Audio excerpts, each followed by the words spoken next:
As margens do rio Sena oferecem alguns dos melhores cenários urbanos do mundo. Os panoramas da cidade podem ser descobertos em um passeio pelas enseadas de pedestres alinhadas à margem esquerda ou em um passeio fluvial. No domingo, as ruas ao longo do Sena, normalmente entupidas de carros, são reservadas para os pedestres.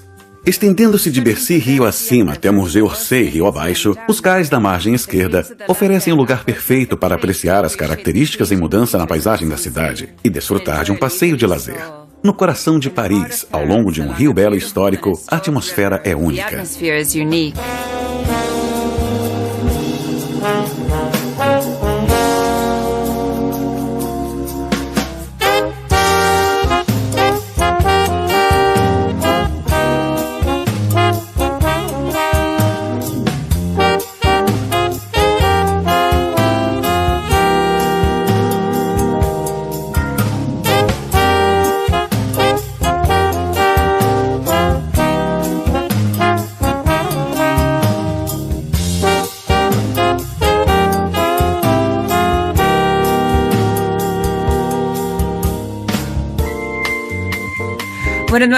Um dos aspectos mais característicos do rio Sena, fluindo pela cidade de Paris, são os bateaux-mouches, que oferecem aos turistas e moradores a possibilidade de apreciar os panoramas urbanos da água.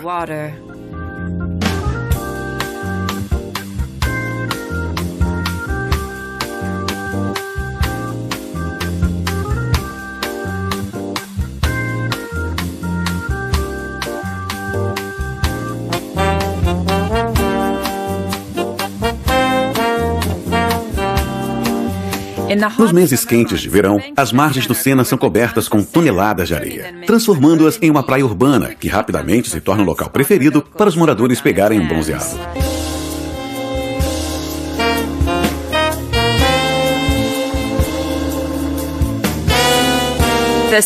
O sucesso da iniciativa Paris Plage motivou alguns funcionários da cidade a propor a retirada permanente de veículos das estradas que cercam o rio, transformando eles em parques beira-rio.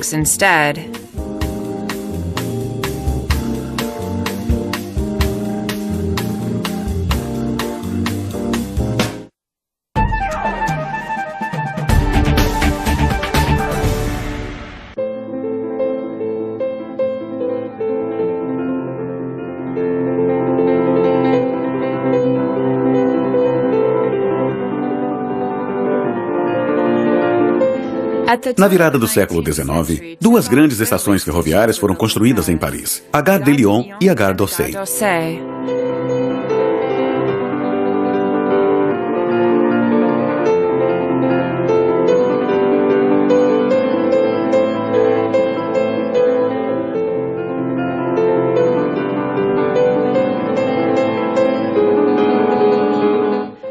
A Gare d'Orsay tinha um local mais proeminente, subindo as margens do Sena em frente ao Louvre.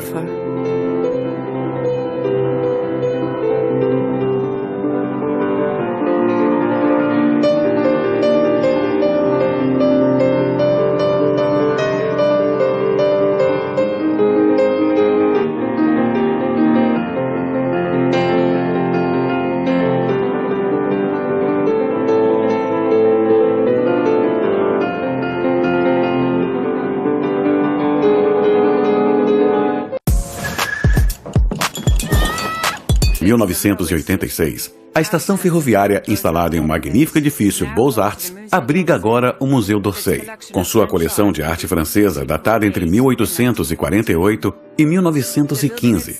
O edifício em si é a primeira obra de arte do museu, e sua reforma fornece um local esplêndido para uma coleção que inclui magníficas obras de artes de artistas como Monet, Degas, Renoir e Van Gogh.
Localizada na fronteira do 1º e 4º distritos de Paris, a Place du Châtelet fica na margem direita do rio Sena. Ele fornece uma direção e um ponto de entrada conveniente na cidade.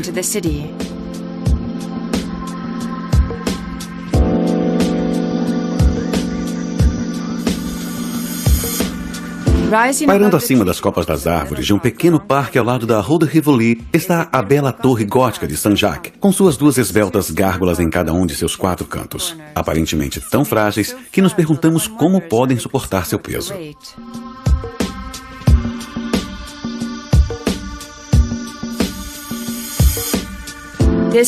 Esta torre é tudo o que resta da igreja de Saint-Jacques-la-Boucherie, assim chamada porque seus patronos eram os açougueiros atacadistas do mercado Lézard, perto daqui.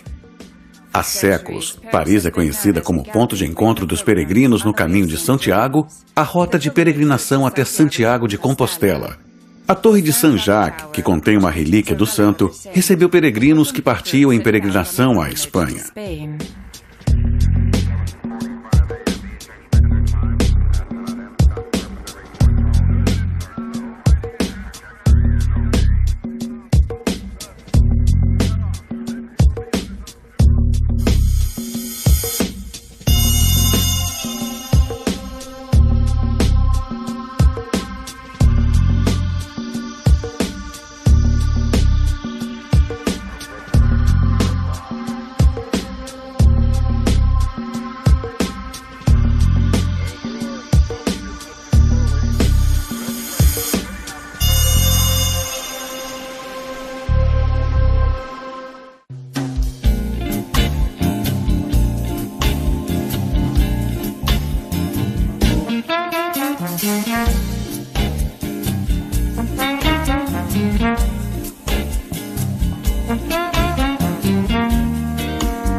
As águas do rio Sena sempre foram o coração e a alma de Paris, datando dos dias em que os parísios estabeleceram pela primeira vez a vila de pescadores na ilha, agora conhecida como Île de la Cité.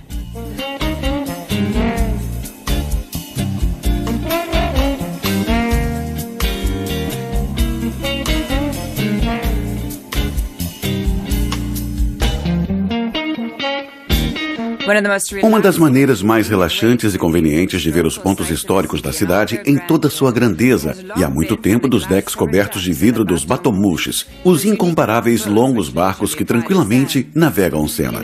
Além dos marcos históricos ao longo do Sena, os viajantes notam as muitas pontes esplêndidas no rio, 37 no total. Algumas com vários séculos de idade, identificadas como patrimônios históricos por si só.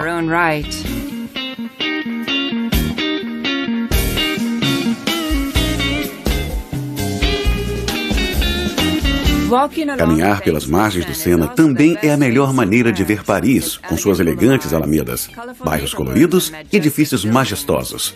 Os principais historiadores da cidade ligam a beleza de Paris à sua arquitetura harmoniosa, produto de uma poderosa tradição de design clássico que se estende do Renascimento ao século XX.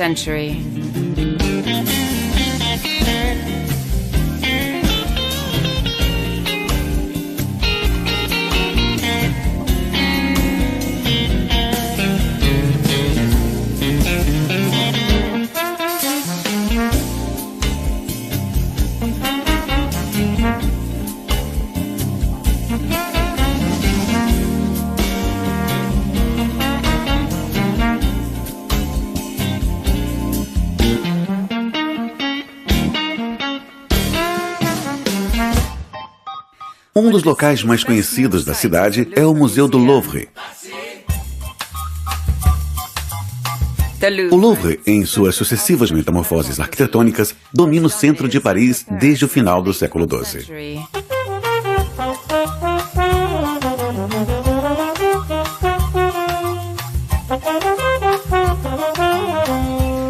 Quando foi construída, ficava na borda oeste da cidade. Embora a estrutura original tenha sido gradualmente engolida à medida que a cidade crescia, a fortaleza escura dos primeiros dias foi transformada na morada renascentista de Francisco I e, mais tarde, no suntuoso palácio do Rei Sol, Luís XV. Aqui exploramos a história deste edifício extraordinário e do museu existente lá desde 1793.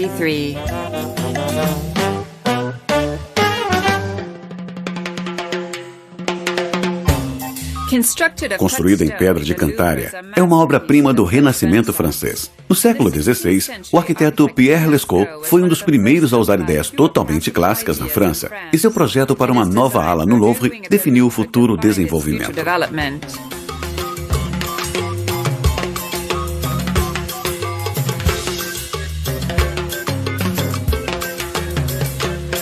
Originalmente um palácio real, o Louvre tornou-se um museu público no final do século XVIII.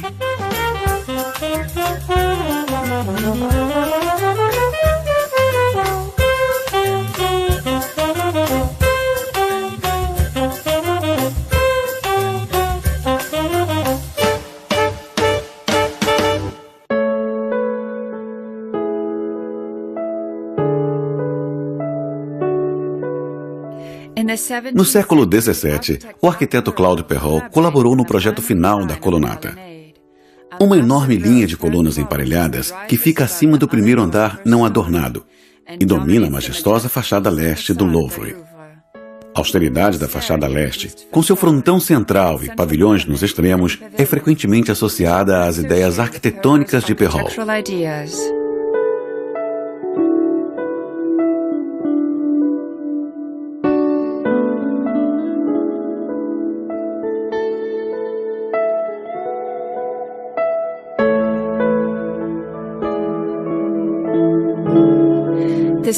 O caráter simples do subsolo desencadeia as colunas coríntias emparelhadas, modeladas estritamente de acordo com Vitruvius, contra o vazio sombreado, com pavilhões em ambas extremidades.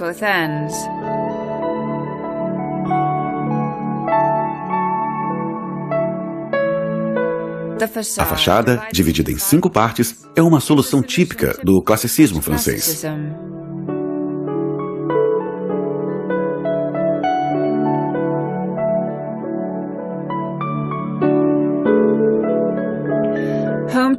Lar de uma das mais famosas coleções de belas artes do mundo, incluindo a inestimável estátua grega conhecida como a Vênus de Milo e o retrato da Mona Lisa de Leonardo da Vinci, o Museu do Louvre é o mais importante dos museus e galerias de arte da França.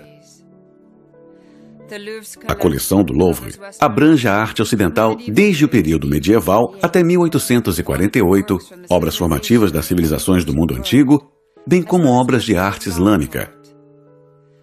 O acervo é agrupado em 8 departamentos, cada um moldado e definido pelas ações de seus curadores, colecionadores e doadores. Os visitantes do Louvre agora são 9 milhões todos os anos, tornando o museu de arte mais popular do mundo.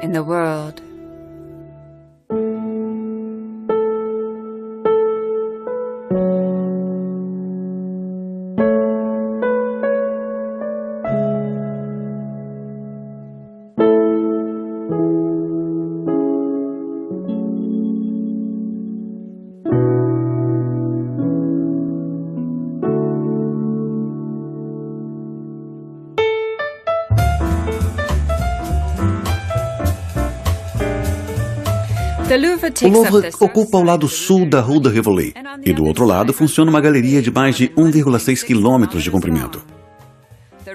A Rue de Rivoli marcou um compromisso transitório entre um urbanismo composto por monumentos de prestígio e praças aristocráticas e as formas de uma cidade moderna.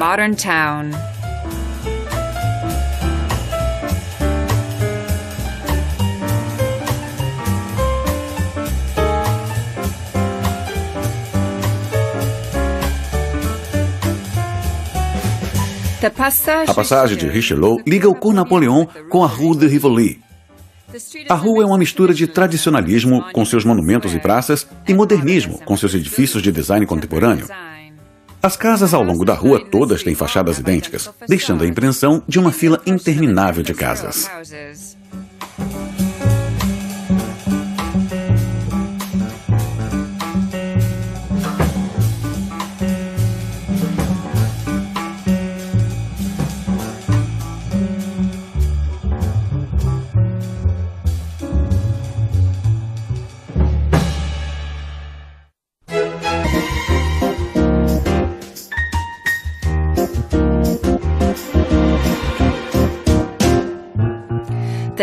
As muitas pontes sobre o rio Sena podem ser elegantes, românticas ou monumentais em grande estilo, mas muitas também têm uma longa e interessante história.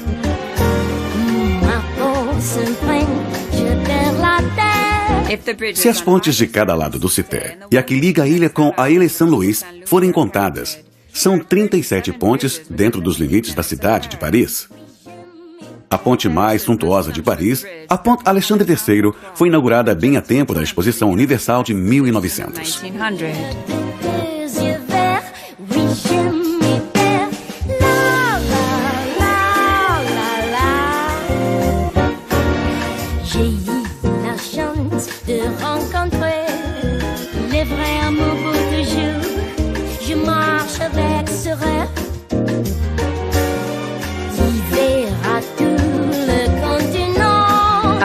Alinhado com a Esplanade des Invalides, a Ponte Alexandre III conecta o Grand com o Petit Palais.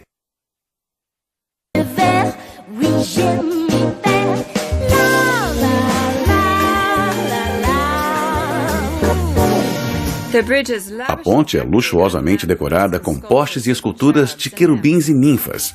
Em cada extremidade estão grandes estátuas douradas em pilares de granito de 17 metros de altura. Cada um dos ornamentos na ponte foi criado por um artista diferente.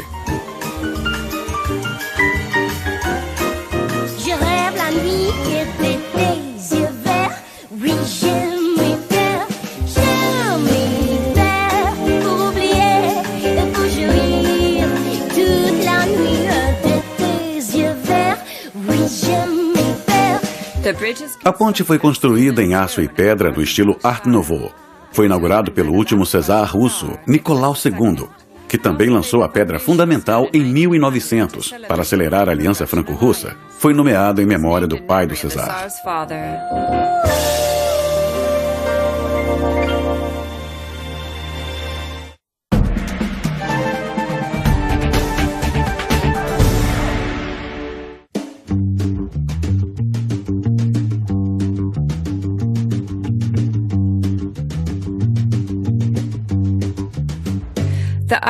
O Arco do Triunfo fica majestosamente no centro do Etoile, uma grande rotatória, da qual 12 avenidas, incluindo a Champs-Élysées, emanam.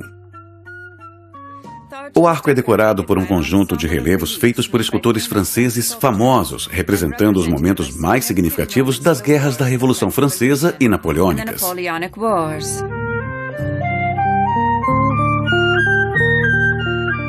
Hoje, o arco continua a ser um símbolo de orgulho nacional e é regularmente o local de cerimônias solenes do Estado em comemoração às guerras travadas pela França.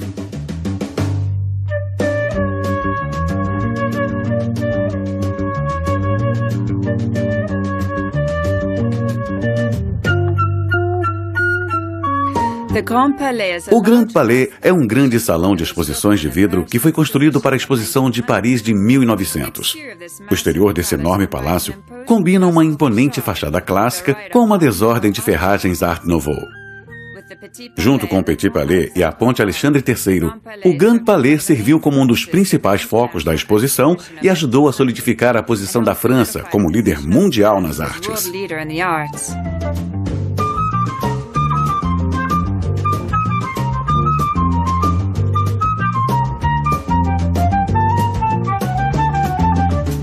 Por mais de 100 anos, o Grand Palais tem servido como salão de exposições público e sede de uma variedade de grandes eventos.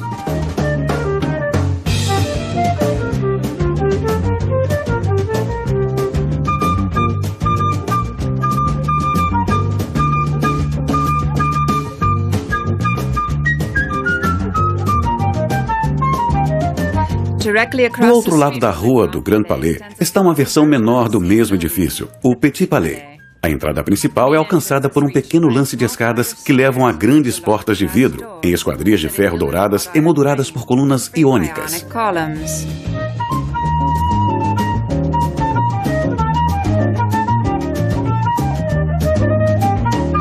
Como muitos edifícios da Beaux-Arts, combina formas gregas e romanas, mas com a adição de ornamentação abundante, uma combinação que o torna bastante eclético em estilo.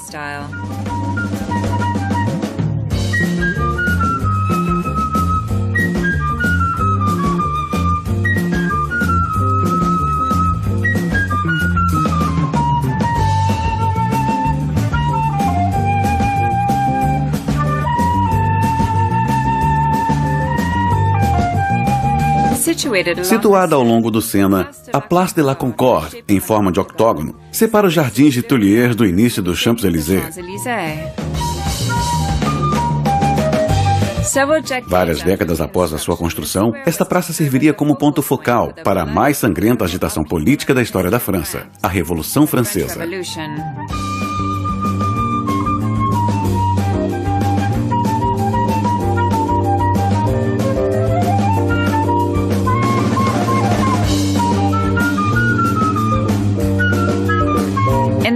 No centro da praça está o obelisco de Luxor, um monólito de granito rosa presenteado aos franceses pelo vice-rei do Egito, Mehmet Ali, em 1829. Com mais de 3.300 anos, é decorada com hieróglifos descrevendo os reinados dos faraós Ramsés II e Ramsés III.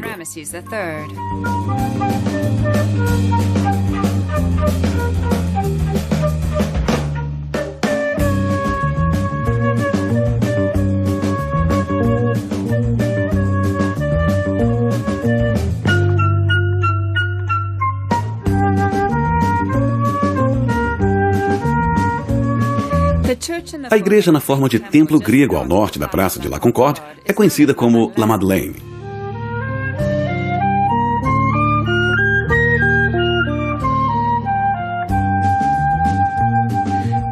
Nada menos que 52 colunas coríntias cercam a igreja, cada uma com 20 metros de altura. A fachada do templo funciona como um grande contrapeso arquitetônico à fachada com colunas do Palais Bourbon, do outro lado do rio.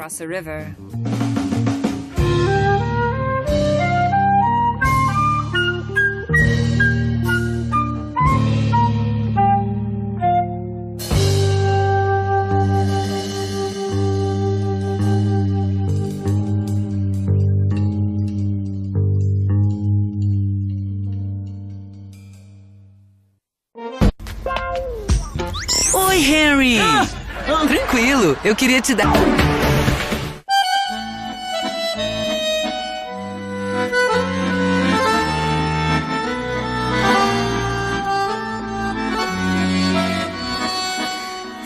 A partir da ponte Alexandre III, o passeio de barco continua até a ponte da Lena e a Torre Eiffel. Cada uma das pontes de Paris tem a sua própria história, sobre a sua construção, as pessoas que passaram por ela ao longo da história e os eventos que ocorreram sobre ela.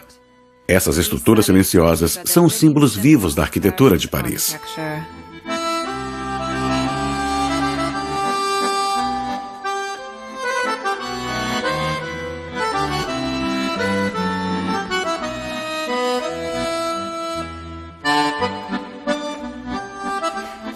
A ponte Lena liga a Torre Eiffel na margem esquerda ao bairro Trocadero, na margem direita.